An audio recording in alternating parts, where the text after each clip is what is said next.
há lagos que dormem, e há o Ness que finge dormir. Antes de qualquer nome, imagine a água escura como ferro líquido, o vento penteando a névoa, um som breve de sonar que some no fundo. O vale foi talhado por gelo e tremor. O lago, uma fenda longa como uma cicatriz que respira em silêncio. De dia, turistas. À noite, histórias. O horizonte parece sempre guardar um vulto que não chega. Alguns juram ter visto um pescoço ondulando. Outros ouviram apenas um estalo profundo, como se algo lá embaixo mudasse de lado. O que se caça aqui não é apenas um animal. É uma pergunta antiga sobre o que resta de selvagem no mundo. Cronistas medievais falaram de milagres e monstros, marinheiros de sombras e ondas caprichosas. A ciência veio com réguas, cabos, câmeras. E ainda assim, de vez em quando, o lago pisca.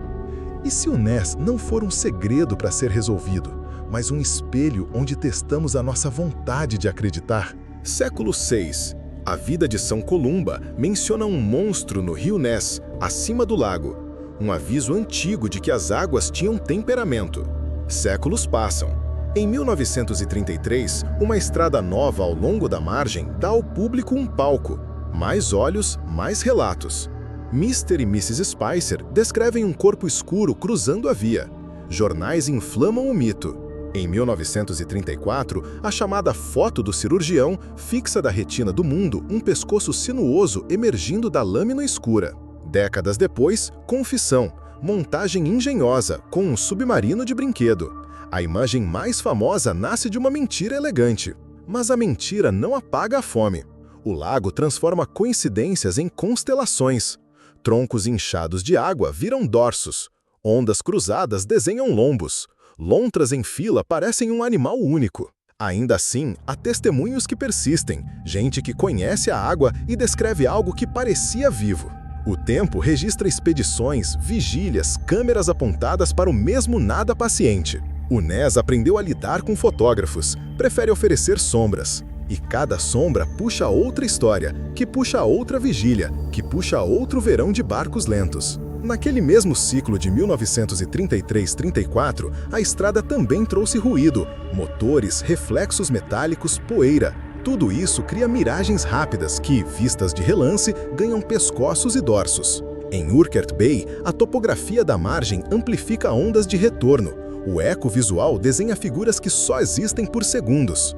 Guias antigos falam de pulos d'água quando ventos contrários se encontram no estreito. E à noite, faróis perdidos viram olhos sobre a superfície, até que a neblina muda de lugar e o encanto se desmancha. O lago paciente coreografa o equívoco, mas guarda também silêncios honestos. Relatos de pescadores que, sem plateia, anotam curvas longas e um ritmo que não parecia de tronco. O arquivo oral, costurado com ceticismo, não prova, mas incomoda.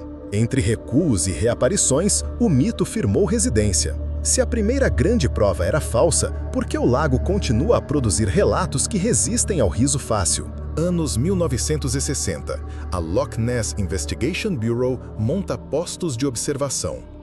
Uivos de vento, fitas granuladas, água que engole certezas. Nos anos 1970, câmeras subaquáticas captam formas ambíguas. Um aleta parece dançar na luz turva.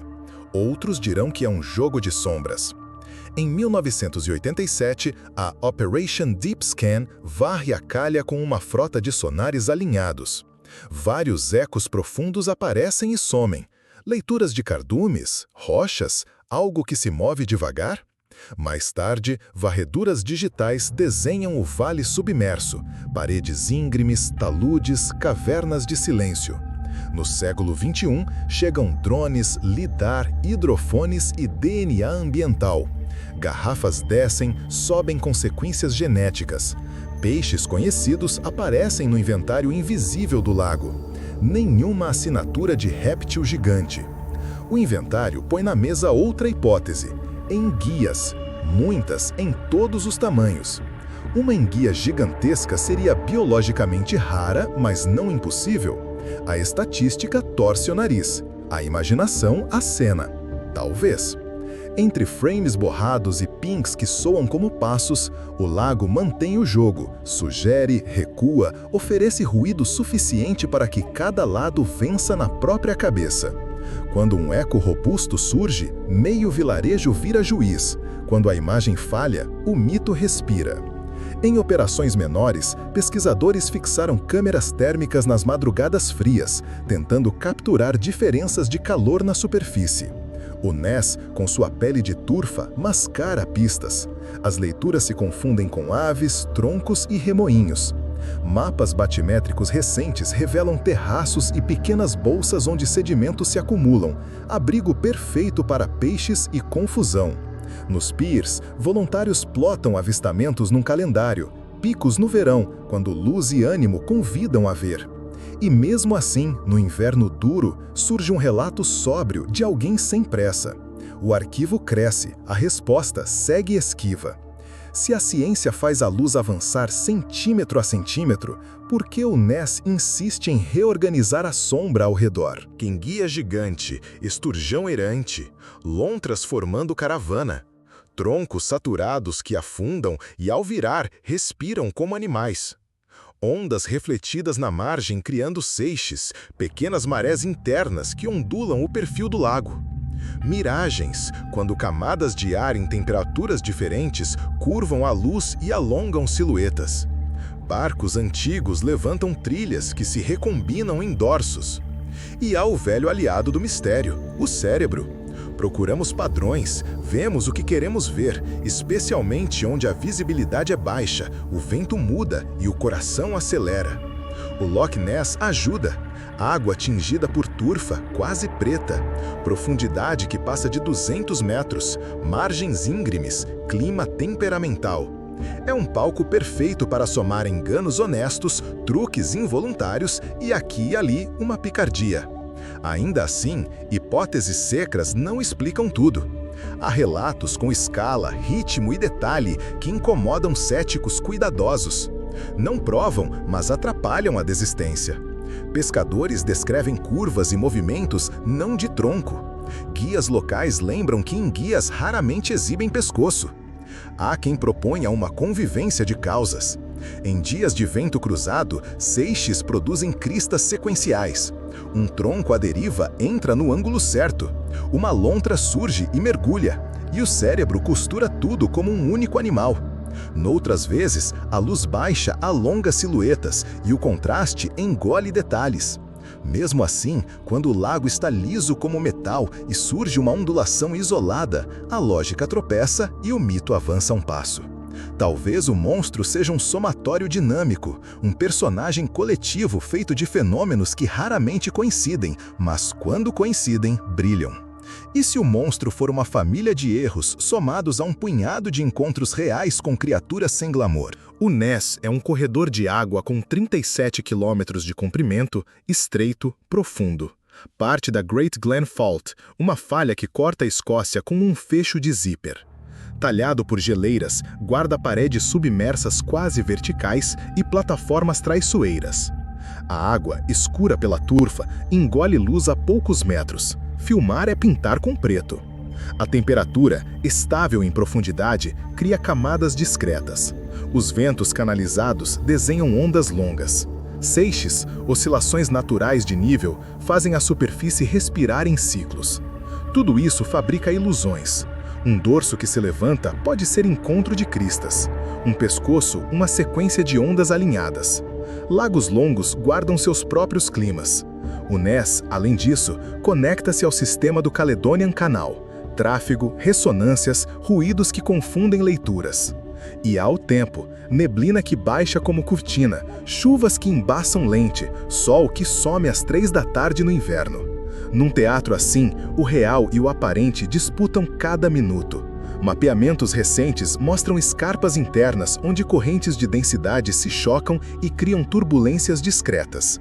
Em enseadas mais fechadas, as camadas térmicas atrasam sua mistura, gerando superfícies espelhadas ao lado de faixas enrugadas, convite perfeito para pareidolias.